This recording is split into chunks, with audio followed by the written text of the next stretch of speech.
Senhor, nós colocamos diante de Ti esse tempo em torno da Tua palavra.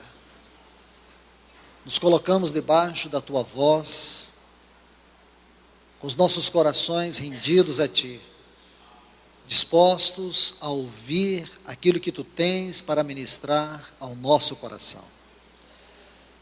Senhor, nós confiamos na Tua persistência, na Tua misericórdia para conosco, porque o Senhor reconhece, sabe muito bem, o quanto precisamos de Ti. Ajuda-nos nesta hora, Senhor. Em nome do Teu grandioso Filho Jesus, abra o nosso entendimento para que venhamos receber. Fale, Senhor, a cada um de nós. O Senhor conhece nossa necessidade particular. O Senhor conhece a nossa necessidade individual. Por isso, Senhor, derrame a Tua palavra em nossas vidas. Que ela venha cair como uma boa semente numa boa terra. E que ela possa frutificar segundo o Teu santo propósito. Que Teu Espírito Santo tenha liberdade de falar a nós. Que Teu Espírito Santo venha com intrepidez ministrar as verdades do Teu coração para o nosso coração. Ajuda-nos, em nome do Teu Filho Jesus. Nos ajuda, Senhor. Abra os Teus céus neste lugar e derrame a Tua palavra. Queremos ouvir Tua voz, queremos sentir Tua voz. Tenha misericórdia de nós, Senhor. Por amor ao Teu grande nome, tenha misericórdia de nós.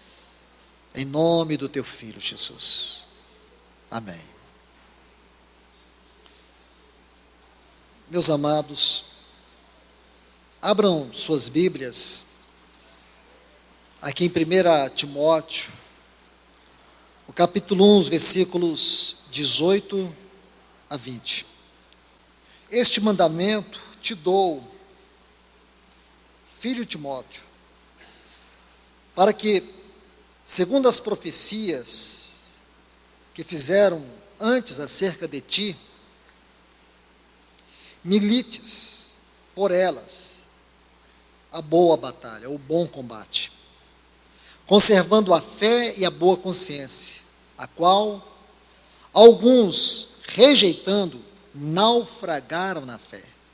Entre esses estão Himeneu e Alexandre, os quais entreguei a Satanás para que aprendam a não blasfemar.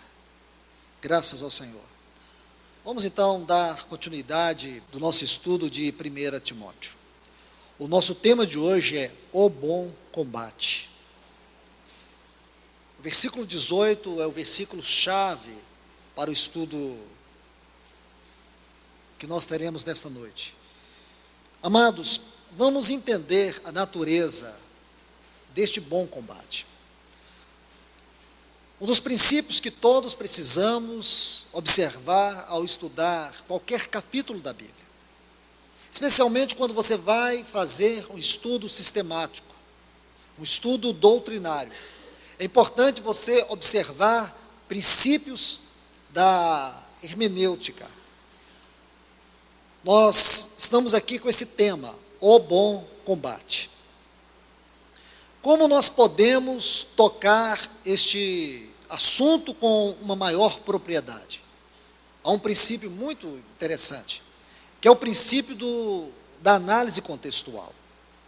Quando Paulo exorta Timóteo, combata o bom combate.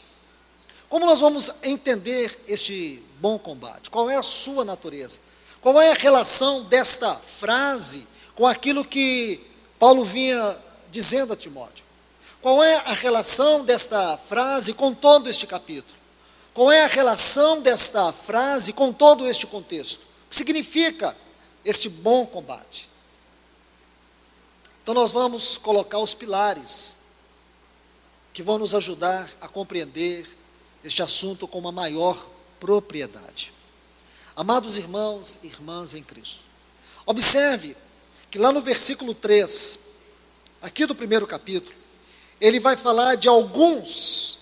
Ele disse que quando ele estava de partida para a Macedônia, ele advertiu a Timóteo que ficassem em Éfeso, e ele exortasse alguns que não ensinassem outra doutrina, uma doutrina diferente. Então nós temos aqui um ponto muito importante a considerar.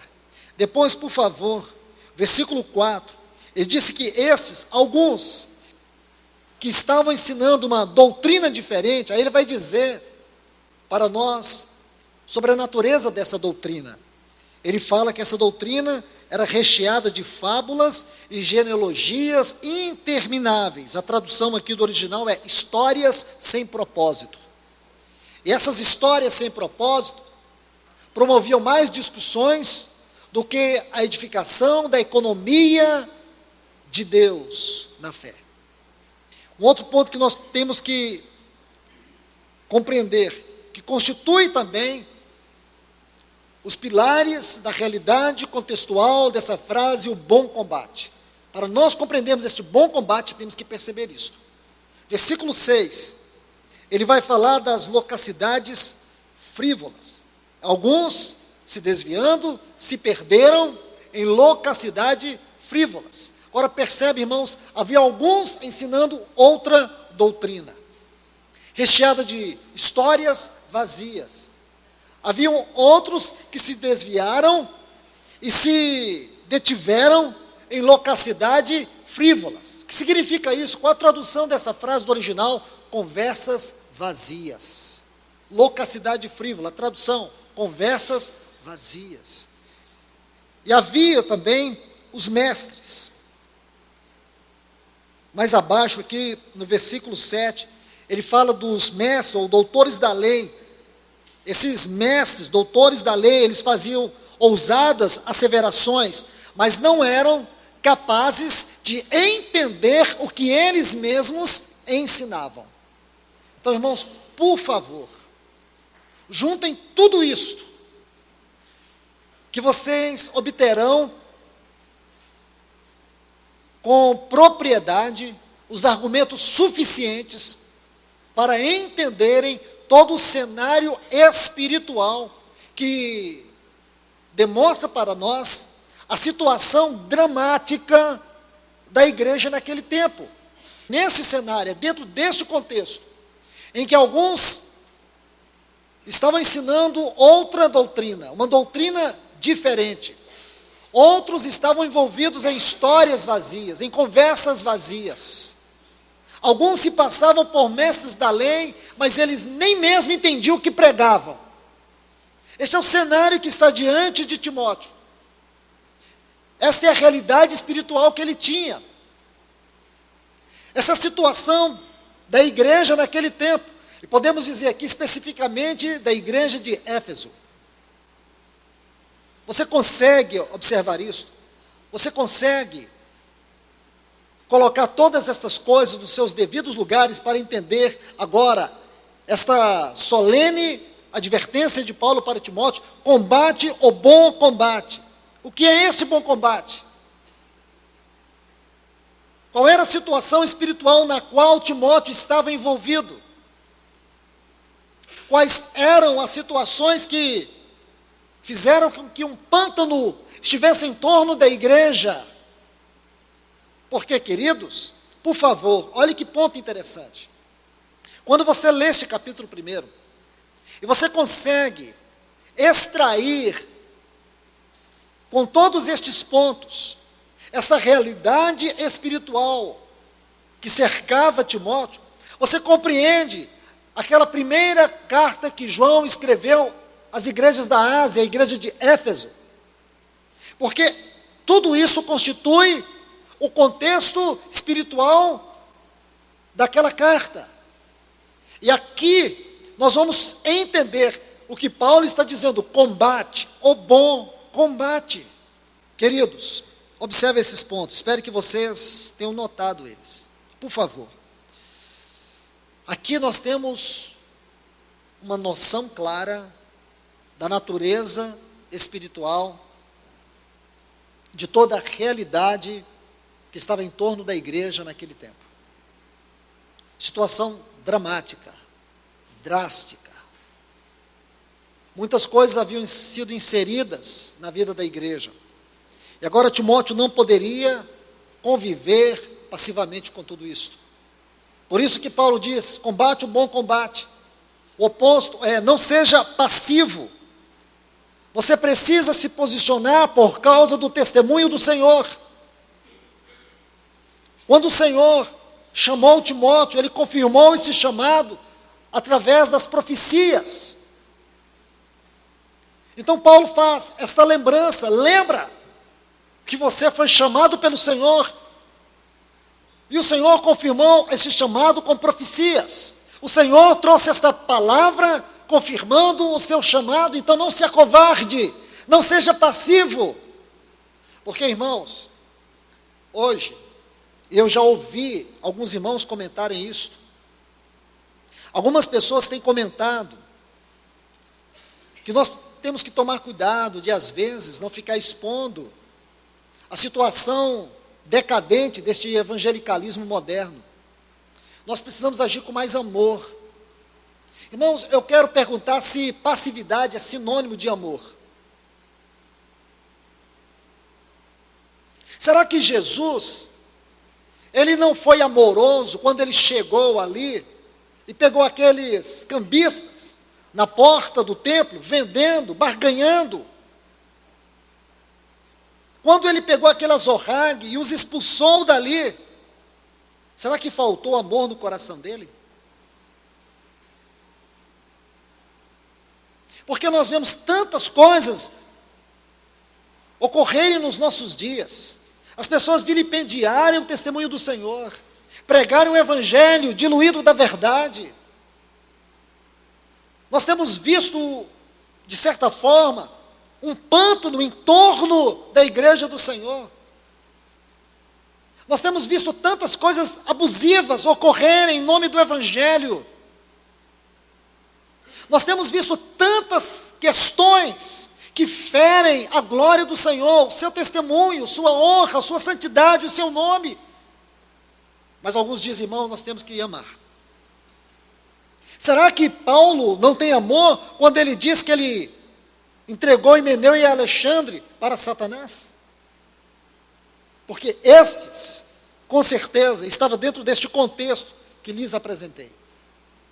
Com certeza, esses aqui deveriam ser homens eminentes, que estavam ferindo o testemunho do Senhor na vida da sua igreja.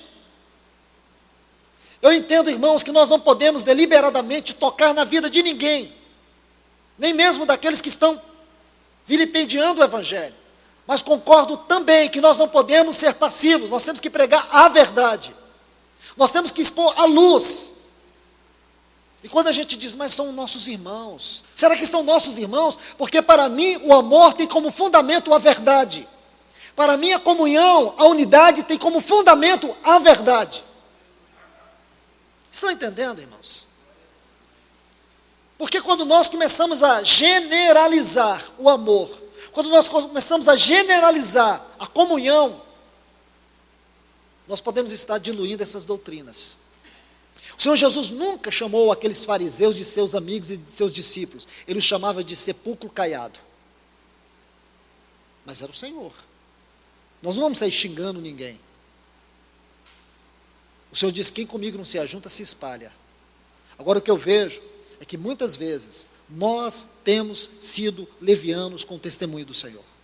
Nós temos sido inclusivos, nós temos procurado pregar uma inclusividade sem responsabilidade. Nós temos procurado generalizar o corpo de Cristo. Nós temos pegado o amor do Senhor e colocado ele de qualquer maneira.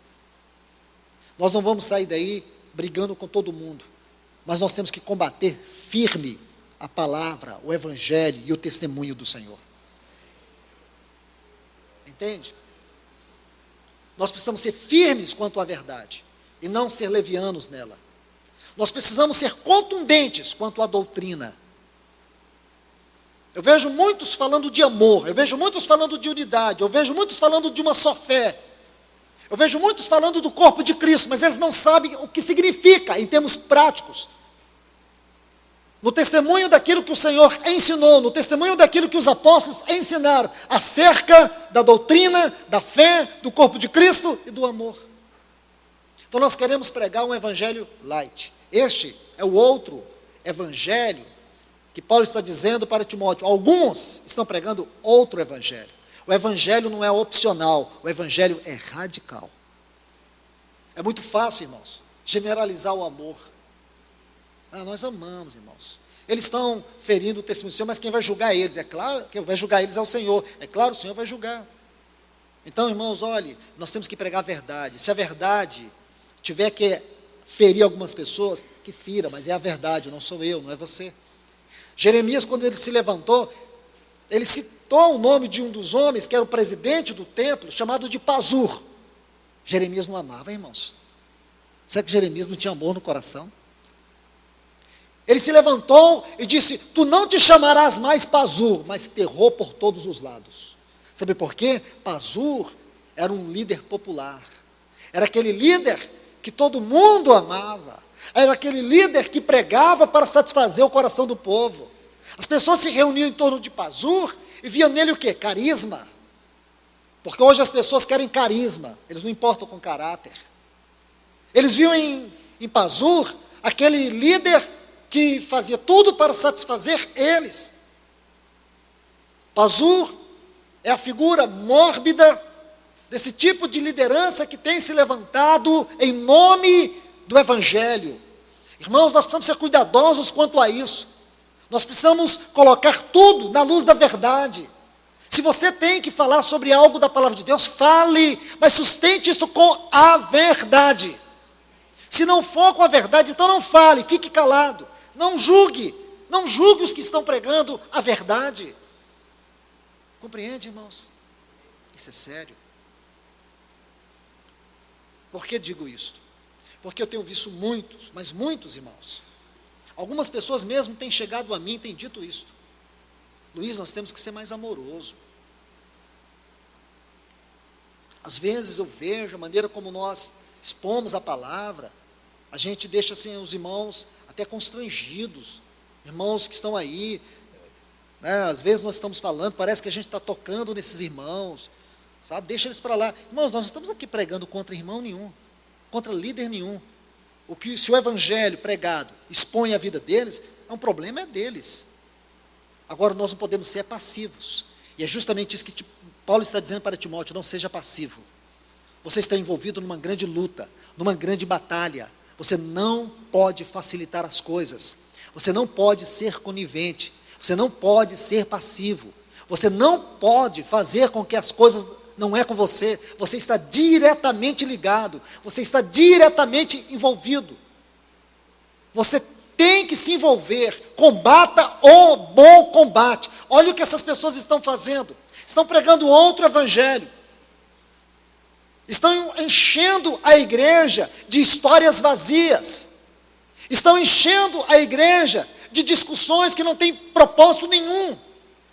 Alguns que se passam por mestres não sabem explicar nem o que ensinam. Então, irmãos, eu creio que a palavra aqui é contundente. Eu creio que a palavra aqui, ela mexe com todos nós. E é justamente isso que Paulo está dizendo. Havia diversidades, havia hereges, havia heresias. E existe hoje no nosso tempo, não existe nenhuma heresia nova. O mundo cristão hoje está encharcado de heresias. O mundo evangélico hoje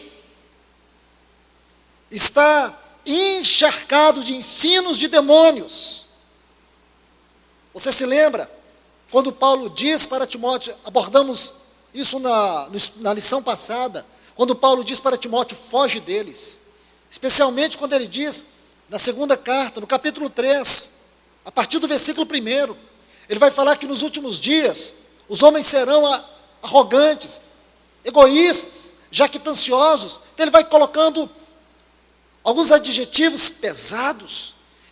Então, se você lê aqueles textos e você não tem um pingo de sensibilidade, você vai perder a essência da revelação. Porque ele vai dizer que esses homens, eles são muito mais amigos dos prazeres do que amigo de Deus.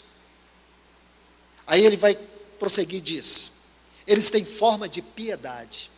A palavra piedade, no original, eusebeia, é a palavra usada no Novo Testamento para falar de reverência, de temor, de vida cristã. Então ele está falando de homens que têm aparência de cristão, mas negam a essência da vida cristã. E sabe o que Paulo diz a Timóteo? Foge deles. Não ande com eles, foge. Estão entendendo? A palavra é essa, foge. A conclusão que se tem daqueles textos, que ele não está, em hipótese alguma, fazendo referência aos homens do mundo. Ele está fazendo referência a homens da vida da igreja.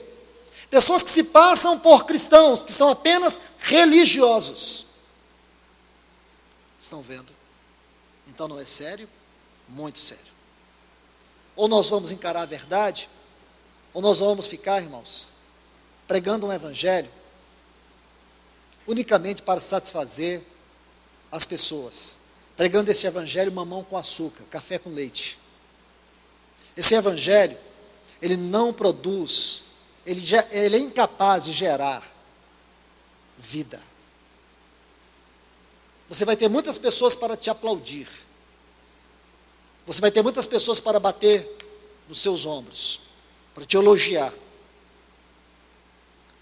Mas um dia você pode descobrir a pior de todas as tragédias, que você viveu sua vida e não pôde tocar a realidade do propósito de Deus. Você viveu sua vida, mas você não viveu de acordo com o propósito de Deus. Nunca se esqueça de que o Senhor um dia disse lá, Mateus 7, 21, nem todos que me diz, Senhor, Senhor, entrarão no reino dos céus. Olha a chave desse texto, mas todos aqueles que fazem a vontade do Pai. Muitos me dirão naquele dia, Senhor, porventura não temos nós pregado em Teu nome? Não temos profetizado em Teu nome? Não temos expelido os demônios em Teu nome? Olha o que o Senhor diz, eu lhes direi explicitamente, apartai-vos de mim, os que praticam iniquidade. A palavra iniquidade ali é anomos, e não hamartia, não é pecado. Pecado é hamartia, é anomos, quebra de princípio. Porque o grande segredo aqui não é pregar, nem expulsar demônios, nem curar enfermos. O grande segredo é fazer a vontade de Deus. O grande segredo do serviço ao Senhor não é você fazer o que você acha que tem que fazer. É você fazer algo para Deus como resultado daquilo que Deus fez em você. O nosso serviço ao Senhor começa com o serviço dele em nós, com a obra dele em nós. Que isso seja uma preciosa advertência para todos nós. Então vamos prosseguir. Então, chegamos a esta conclusão do bom combate. Eu quero que você observe esta palavra bom. Está vendo aí? Bom combate. Versículo 18 do capítulo 1 de 1 Timóteo. Combate, o bom combate. Essa expressão bom é uma expressão muito especial. Você sabe quantas vezes Paulo usou essa expressão nessas duas epístolas a Timóteo? 18 vezes. A tradução dessa palavra é algo honroso, algo que é gracioso, aquilo que é belo. Para cada contexto você vai ter que fazer a tradução correta. Neste contexto aqui, o bom combate é aquilo que é honroso. É honroso o bom combate. Então vamos nos deter nessa palavra porque ela é muito significativa. Por que é louvável? Por que é honroso? Porque essa não é a nossa guerra. Essa guerra é a guerra do Senhor. Essa guerra não começou por causa de mim, por causa de você. Essa guerra começou antes de nós. Essa batalha começou lá na eternidade passada, quando aquele anjo de luz, aquele que detinha o resplendor, aquele que tinha e caminhava, tinha primazia de caminhar sobre aquelas pedras refogueadas, para poder elevar a adoração àquele que é o Criador, a causa, o sustentador de todas as coisas, o Filho de Deus. E um dia ele tentou usurpar o lugar do Filho, porque toda a sua inveja, todos os seus ataques, em primeira instância, não visa aquilo que Deus criou, mas o próprio Filho de Deus. Todo o seu ódio, toda a sua inveja é contra o Filho de Deus. E a Bíblia nos diz, tanto em Isaías 14 como em Ezequiel 28, que ele foi lançado ao chão, à terra. E aqui ele prosseguiu, tentando desafiar a autoridade de Deus, como opositor. Ele sempre resistiu. Ele é persistente. Ele é incansável. E se você segue o curso do propósito de Deus, você vai ver como ele batalha, ele trabalha, para poder impedir que Deus alcance o seu propósito. Esse combate no qual Timóteo estava sendo encorajado, tinha como que o pano de fundo, todas as artimanhas sutis deste inimigo de Cristo Jesus. Não é uma batalha entre o bem e o mal, porque Deus não está, irmão, Deus não está dentro de um ringue lutando contra o diabo. Ou você pensa assim? Você pensa de acordo com os maniqueístas, que existe uma guerra em curso no universo, a guerra do bem contra o mal. Isso é tolice, isso é bobagem, não existe. Imagina Deus descer ao nível do inimigo para poder entrar em guerra com ele. Irmãos, esta guerra é mais insidiosa, seus aspectos são muito mais profundos, complexos. Nós precisamos, não é de conhecimento, é de discernimento para compreender a natureza dessa batalha. Essa não é uma batalha que se vence esbravejando. Essa não é uma batalha que você vence confiado em si mesmo. Essa não é uma batalha que nós podemos conseguir algo com a nossa própria força. Essa é uma batalha que nós precisamos do discernimento da mente de Deus. Precisamos que a revelação da mente de Deus toque a nossa mente. Porque é sutil. Porque muitas vezes o inimigo, ele luta, como Paulo diz, as astutas ciladas, lá em Efésios 6, ciladas, a palavra ciladas, metodia, métodos invisíveis, imperceptíveis. Veja como ele fez com o Senhor na tentação. Olha as armas dele. Primeiro, ele tenta provar o Senhor, ou ele tenta o Senhor em 3 áreas, onde o ser humano é mais derrotado. São aquelas 3 compulsões da própria alma humana. Quando ele tenta o Senhor, para que ele fosse um líder espetacular, pedindo que o Senhor, ordenando que o Senhor pulasse, saltasse do pináculo do templo. Ou depois, ele pede ao Senhor que transforme pedras em pães, para que ele se tornasse um líder popular. E por último, ele mostra os reinos deste mundo, e diz que daria ao Senhor, se o Senhor o adorasse, tentando fazer dele um líder poderoso. Ser espetacular, ser popular, ser poderoso, são as compulsões que governam o coração do homem caído.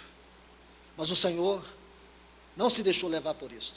Aí depois, sabe o que ele fez? Observe suas palavras. Se és filho de Deus. Essa é mais sutil. Essa é mais terrível. Ele tenta jogar a humanidade contra a divindade. O Senhor na sua humanidade contra a divindade. É ou não é filho de Deus? Observe esse detalhe também. Se és filho de Deus. Essa é a questão, irmãos. Veja que a batalha é terrível. Veja a maneira como Satanás age é terrível. Veja que aqui, Satanás não está usando homens lá fora. Ele não está usando ímpios. Ele está usando cristãos. Estão entendendo, irmãos? Alguns estão ensinando outra doutrina. Alguns estão ensinando com palavras vazias, histórias sem sentido, histórias que promovem mais discussão. Alguns estão se passando por mestres. Aonde que ele estava atuando? Dentro da vida da igreja. Irmãos, isso não é terrível? É terrível. Porque é dentro. Você pode imaginar onde estava o combate de Timóteo? Será que o combate que ele tinha que batalhar estava lá fora? Não. dentro da igreja, na vida da igreja. Estava intimamente ligado ao Evangelho. Era dentro da vida da igreja, porque é aqui que ele ainda não obteve o seu trono, o seu êxito. O mundo jaz nele, mas a igreja não. O Senhor Jesus disse que a igreja é dele. Eu edificarei minha igreja. Irmãos, isso para o inimigo é o maior golpe que ele pode sofrer. É saber que a igreja não é dele, que a igreja está no mundo, mas o mundo não deve estar na igreja. O que afunda o barco não é ele estar no mar. O que afunda o barco é o mar estar nele. A igreja pode estar no mundo, mas o mundo não pode estar na igreja. Aí agora, o que ele vai fazer? Ele vai levantar homens dentro da igreja. Ele vai levantar pessoas dentro da igreja, pregando outro evangelho. Agora Timóteo começa a ter noção que essa não é uma batalha qualquer. Essa batalha é a batalha do Senhor. Essa é a batalha que ele está inevitavelmente envolvido. Ele não pode fugir dela, porque as coisas estão ocorrendo diante dos seus olhos. Uma pessoa que não tem visão espiritual, consequentemente, é uma pessoa que não tem discernimento espiritual. Uma pessoa que não tem discernimento espiritual, ela não é capaz de perceber o que está acontecendo. Porque ele vive a vida cristã de resultados. Se nós terminarmos esta reunião e vocês saírem daqui gritando, pulando, saltitando, uma pessoa vai dizer: nossa, mas que benção essa reunião. Por quê? Porque os irmãos saíram muito felizes. Porque nós sempre vamos medir a espiritualidade da reunião pela reação das pessoas. A espiritualidade da reunião não está nas emoções das pessoas, mas na satisfação, no prazer e no descanso que Deus encontra dentro de uma assembleia. E isso só pode ser compreendido com discernimento espiritual. Uma pessoa que não tem visão espiritual, não tem discernimento espiritual, ele ora assim, diz: Senhor, o que nós temos que fazer? Essa pessoa é cega, ela não tem discernimento, ela não tem visão espiritual. Senhor, para onde é que nós vamos? Senhor, o que está acontecendo? Mas por que ele fala assim? Porque não tem visão, não tem discernimento. Mas uma pessoa que tem visão e tem discernimento, ela sabe o que está acontecendo. Ela sabe o caminho. Ela sabe o que fazer. Ela não caminha como um barco à deriva. Compreende? Então isso é sério, irmãos. Isso é muito sério. Vamos avançar aqui para a gente concluir o nosso estudo hoje. Quero mostrar aqui 2 textos para vocês. Aqui em 2 Timóteo, capítulo 2. Esses textos, eles vão fortalecer mais esse versículo 18, aqui do capítulo 1 de 1 Timóteo. 2 Timóteo, capítulo 2, versículos 3 e 4. Participa dos meus sofrimentos, como bom soldado de Cristo Jesus. Nenhum soldado em serviço se envolve em negócios desta vida, porque o seu objetivo é satisfazer aquele que o arregimentou. Queridos, irmãos e irmãs, esses textos são preciosos. Existem lições grandiosas aqui que nos permitem refletir acerca do nosso chamamento. Toda a tragédia cristã hoje é porque muitos de nós não compreendemos a natureza do combate espiritual. E aqui eu quero que vocês observem 2 palavras importantes nessa frase: negócios desta vida. Primeiro ele diz: sofre comigo. Ele está dizendo para Timóteo: sofre comigo, sente o que eu sinto, sofra o que eu sofro, participa daquilo que eu estou envolvido, sinta o que eu sinto, não fique à margem, porque é muito bom ficar à margem, irmãos. Porque se você ficar à margem, você não se arrisca. Se você ficar à margem, você não vai ficar sendo alvo de críticas, de ataques. O inimigo não vai levantar ninguém contra você. Então é muito bom ficar à margem, porque se você andar na vida cristã à margem, você estará guardado. Guardado de quê? Do inimigo? Guardado de quê? Você estará protegendo quem? Você mesmo? Que tipo de proteção nós estamos buscando? a proteção do nosso nome, enquanto o nome do Senhor está sendo vilipendiado, desprezado. Entende, irmãos? Então, caminhar à margem é muito bom. Paulo está dizendo, não, Timóteo, sofre comigo. Sofre comigo. Porque naquele exato momento ele estava condenado à morte numa cadeia. Ele estava sendo um opróbrio. Este é Paulo, quando ele escreve para Timóteo estas palavras, ele estava julgado, condenado à morte. E quem gostaria, neste exato momento, de se associar com Paulo? Ele disse, vem, sofre comigo, participa do que eu participo, se envolva com aquilo no qual eu estou envolvido, porque nenhum soldado, que tipo de soldado que ele está falando? Aqueles os quais o Senhor os alistou. Meu irmão, não foi você, não foi eu, não fomos nós. O Senhor disse, não foi vocês que me escolheram, foi eu que vos escolhi. Ele não disse isso para os discípulos lá em João 15? Não foi você que se alistou, foi Ele que te alistou, e esse é o grande problema. Porque se foi você, então você pode sair na hora que quiser, mas se foi Ele, você não pode sair do jeito que você quer. Porque agora você tem que responder a Ele. Eu penso que muitos de nós devemos estar vivendo uma vida até aparentemente e religiosamente confortável. E aí agora o conforto acabou. Aí você dorme muitas vezes angustiado, acorda angustiado, vive angustiado. As pessoas acham que você é uma pessoa de mau humor. As pessoas acham que você tem problema de depressão. As pessoas acham que você tem um coração amargo. As pessoas começam a julgar assim. Não é, irmãos. É porque o Senhor colocou você na guerra, na qual Ele está, desde a eternidade passada, envolvido. E Ele não precisa de nós, nem precisava de nós. Ele poderia fazer tudo sozinho. Mas no seu glorioso conselho eterno, Ele nos escolheu, Ele nos chamou, Ele nos vocacionou, para que nós fôssemos os seus cooperadores dentro desta dispensação. Então tenha consciência disso. Tenha consciência disso.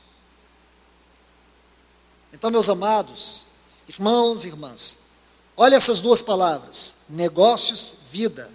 Quando Paulo usa essa palavra negócios, é o termo grego pragmateia, é uma palavra muito interessante, fala de ocupação, aquilo que prende o coração da pessoa.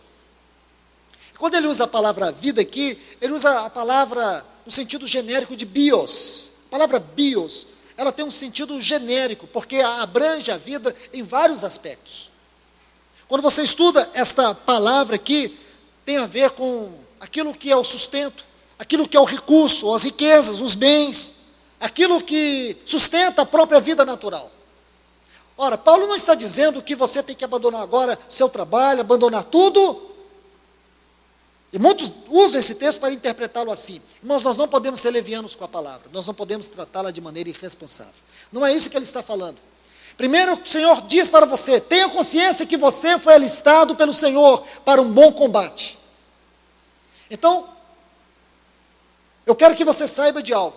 Independente daquilo que você faz, independente da posição que o Senhor te colocou, independente da responsabilidade que você ocupa, se é uma responsabilidade sobre muitas coisas ou sobre poucas coisas, esse não é o grande enfoque, isso não é o que deve prender e nem ocupar o teu coração. O que deve ocupar o teu coração não são as coisas desta vida. O que deve ocupar o teu coração é o bom combate no qual você está inevitavelmente envolvido. O que ele está dizendo é que você não pode se esconder do combate por causa dessas coisas. Estão entendendo? Você não pode dizer, Senhor, eu tenho tantas coisas para fazer, estou tão ocupado. Olha a palavra aqui, pragmateia fala disso. Estou ocupado com o meu trabalho, com o meu sustento. Como que eu posso me envolver com as coisas do Senhor? Paulo está dizendo que isso não é desculpa. Você é um soldado dele e você está envolvido neste combate. A despeito da posição aonde você está, a posição que você ocupa, você vive uma vida num plano mais alto. Sua realidade é muito mais elevada do que a posição que você tem, do que aquela cadeira que você senta, do que aquela responsabilidade que está sobre os seus ombros. Você é alguém que Deus colocou sobre você os olhos dele. Ele te escolheu, ele te chamou, ele te capacitou, ele te deu consciência. que você está envolvido numa grande batalha. Compreende isso, irmãos? Esse é um texto muito importante, eu quero que vocês tomem nota dele. Agora vamos para essa outra palavra aqui, que ele usa no versículo 18, combate. É curioso, irmãos, porque Paulo vai usar algumas palavras aqui, nessas duas epístolas, para combate. A primeira é esta aqui, vamos tentar traduzi-la. Aqui em 1 Timóteo 1,18, ele diz, combate, firmado nelas, isto é, nas profecias. A palavra que ele usa aqui, para combate, a palavra no original é fazer uma expedição de guerra. Fazer uma expedição de guerra, liderar soldados numa batalha. Então ele diz, combate firmado nelas, o bom combate. Já a palavra combate aqui na sequência é um outro termo, é a guerra mesmo. A primeira, ele diz, lidera soldados para uma grande guerra. Estão vendo o sentido das duas palavras? Regimente um grande exército para uma grande guerra. É uma outra palavra. Ela está intimamente ligada a esta. Agora, por favor, capítulo 6. Aqui da primeira epístola. 1 Timóteo 6. Ele diz assim, combate o bom combate da fé. O termo que ele usa aqui é agonizomai. Esforçar-se com zelo extremo. O bom combate da fé. 2 Timóteo, capítulo 4, versículo 7. Depois vamos fazer as aplicações espirituais desses textos. 2 Timóteo, capítulo 4, versículo 7. Combati o bom combate, acabei a carreira e guardei a fé. Aqui a palavra que ele usa, combati, a palavra que é agonizomai. Aí depois ele diz o bom combate. O combate aqui, a palavra, agon, ela tem um sentido de lutar numa arena, combater numa arena, porque naquela época tinha aquelas lutas romanas, em que um tinha que derrubar o outro, e à medida que um lutador derrubava o outro, ele era colocado no chão, ele vencia a batalha. Esta é uma palavra, agon, é usada para descrever esse tipo de combate, uma luta travada, onde o inimigo ele luta para derrubar o outro. Meus irmãos e irmãs, observe cada uma dessas palavras aqui. A primeira lição que nós temos aqui sobre o primeiro texto, esse versículo 18 do capítulo 1, é que nós temos que ter consciência da batalha a qual estamos envolvidos. Essa é a primeira lição. Versículo 18 do capítulo 1 de 1 Timóteo. A primeira lição que o Senhor quer nos dar, tenhamos consciência da batalha a qual nós estamos envolvidos. Que batalha é esta? É a batalha que tenta diluir a fé. É a batalha onde a mentira tem procurado prevalecer contra a verdade. Porque nós pensamos, irmãos, que a nossa guerra é aquela guerra contra pessoas endemoniadas, contra pessoas oprimidas. Alguns pensam que a batalha espiritual, toda a sua essência, todo o seu poder gira em torno dessas coisas. Pessoas oprimidas, pessoas desempregadas, pessoas doentes. Muitos sintetizam guerra espiritual nisto. Ataques do inimigo, ataques aqui, ataques ali. Existe um ataque que é muito pior do que todos esses. É quando o inimigo consegue entrar na comunhão do povo de Deus e perverter a verdade, diluir a verdade. Porque a gente acha que heresia é a falsidade do Evangelho, ou é a falsidade no Evangelho, é o engano do Evangelho. Mas existe também uma forma mais sutil de heresia, é diluir o Evangelho. Diluir o Evangelho é tão perigoso do que heresia. Pregar a verdade de maneira superficial é tão perigoso como você deixar de pregá-la. Quando o inimigo consegue entrar para poder tocar na vida de comunhão, quando os fundamentos especialmente aqueles 4 lá de Atos 2:42. A palavra, a comunhão, o partir do pão e as orações. Esses são os 4 pilares que Satanás deseja destruir na vida da igreja.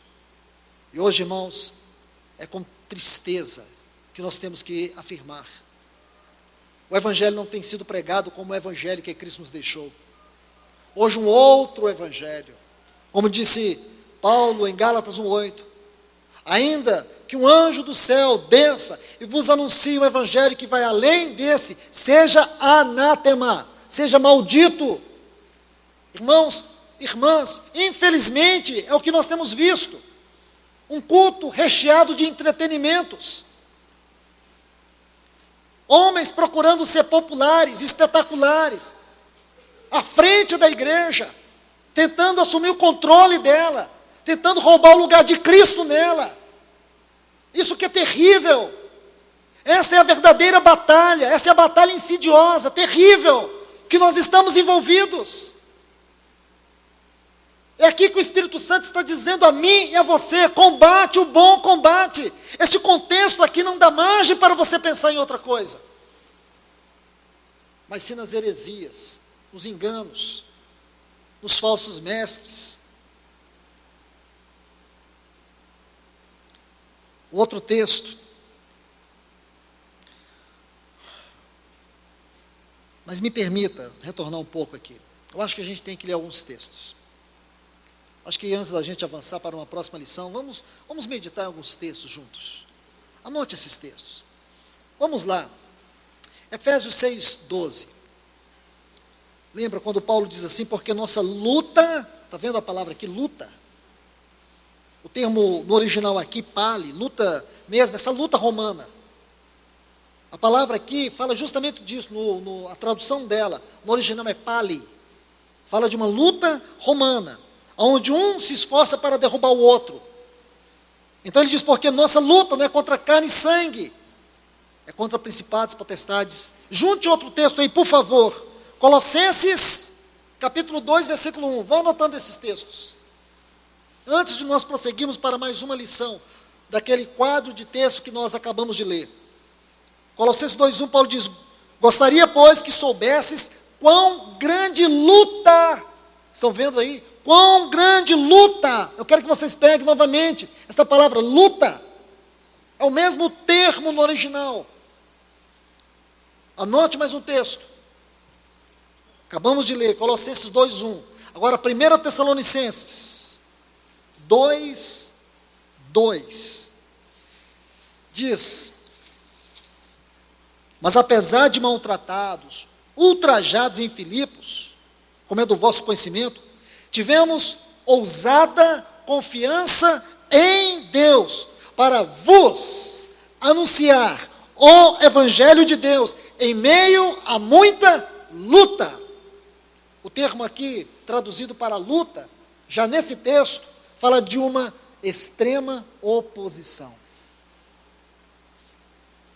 Extrema oposição. Então, irmãos, irmãs, olhe para esses textos. Some cada um deles aí para você ter um quadro melhor. E você vê o verdadeiro combate do qual você está envolvido. Vamos para o outro texto, quando Paulo diz aqui para Timóteo, em 1 Timóteo capítulo 6, versículo 12, combate firmado nelas, já a parte final. Então vamos pegar uma lição aqui desse texto, de 1 Timóteo 6,12. A lição aqui é: esforça-te com zelo extremo.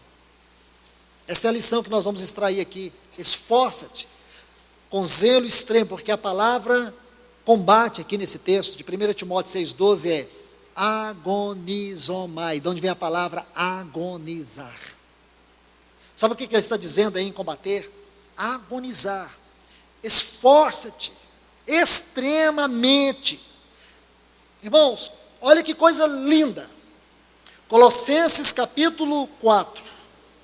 Vá até esse texto aí. Colossenses 4:12. Nós vamos encontrar uma frase que ela vai definir com absoluta clareza o significado desse termo agonizomai. Colossenses 4:12, ele diz: Epáfras, que é dentre vós, servo de Cristo Jesus. Agora, olha o que ele diz: o qual se esforça sobremaneira. Olha o que está aí: continuamente. Pegue esse texto. Por favor, não esqueça esse texto. Ele diz: esforça sobremaneira continuamente. Esta é a tradução desta palavra combate, aí no versículo 12, de 1 Timóteo capítulo 6. Que linda definição, irmãos, mas desafiadora, contundente. É o que o Senhor está dizendo para mim e para você. Esse combate que você está tendo, que muitas vezes você se sente fraco, muitas vezes você se sente incapaz, muitas vezes você acha que não vai conseguir. Irmãos, isso não é verdade, é verdade. Muitas vezes nós julgamos: Senhor, não vai dar certo. As pessoas estão desanimando, estão virando as costas, as pessoas não querem. Parece que a gente está pregando para paredes de concreto, para colunas de ferro. As pessoas não reagem à tua palavra, as pessoas não reagem à verdade. Será que o problema está em mim? Será que vocês não dizem isso? Dizemos sim, irmãos. Mas sabe o que o Senhor diz a mim e a você nesta noite? Esforça-te com zelo extremo, sobremaneira, continuamente, não pare. É difícil? Mas não pare. Você não está tendo êxito, mas não pare. Você não está vendo o resultado, mas não pare. Firma-te na verdade, prossiga, porque talvez não vai ser você que vai colher. Você vai plantar, mas o Senhor vai levantar outros para colher. Talvez você não vai regar, outros vão regar. Apenas seja fiel àquilo que o Senhor te confiou. Irmãos, nosso coração é tão vacilante. Nosso coração é tão vacilante. Precisamos da graça do Senhor, porque no corpo dessa carne a gente desanima muitas vezes. Amanhece o dia, você está tão desanimado, está tão desgostoso, você só faz reflexão negativa. Irmãos, eu estou falando de mim. Mas eu sei que muitos de nós podemos passar por isso também. Muitos de vocês podem passar por isso também. Mas, que texto precioso, irmãos. Nós precisamos esforçar sobremaneira, continuamente. Não dá para parar. Não dá para parar. Sabe por quê? Nós somos alistados por Ele. Foi Ele que nos chamou. Foi Ele que nos tirou de toda a zona de conforto e nos envolveu nessa batalha. A batalha é dEle. A batalha é dEle. Então vamos prosseguir. Mesmo que você não obtenha os resultados que um dia você imaginou, mas os resultados não são para nós. Entende? Então coloque esse texto aí, bem do lado desse versículo 12 de 1 Timóteo, capítulo 6. Terceiro, 2 Timóteo 4,7, foi o texto que nós lemos. Ele diz: combati o bom combate, completei a carreira. Nós podemos ler esse texto muitas vezes, mas a simplicidade dele diante de nós, imediatamente faz com que ele se abra. Combati o bom combate, acabei a carreira, guardei a fé. Agora, a coroa da justiça será entregue a mim, por aquele reto juiz. Mas ele não entregará só a mim, mas a todos quantos amam a sua vinda. Estão vendo o texto? Agora vamos interpretar ele, como ele foi escrito. Irmãos, o que significa esse combate? A palavra combate aqui, ela não tem um termo tão extraordinário como a gente já viu. É o mesmo termo que ele vai usar, agonizomai. Então esforce-te, sobremaneira, continuamente. Combati, ele está dizendo: eu me esforcei.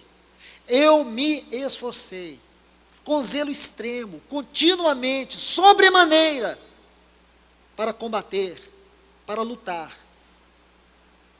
Aí diz: completei a carreira.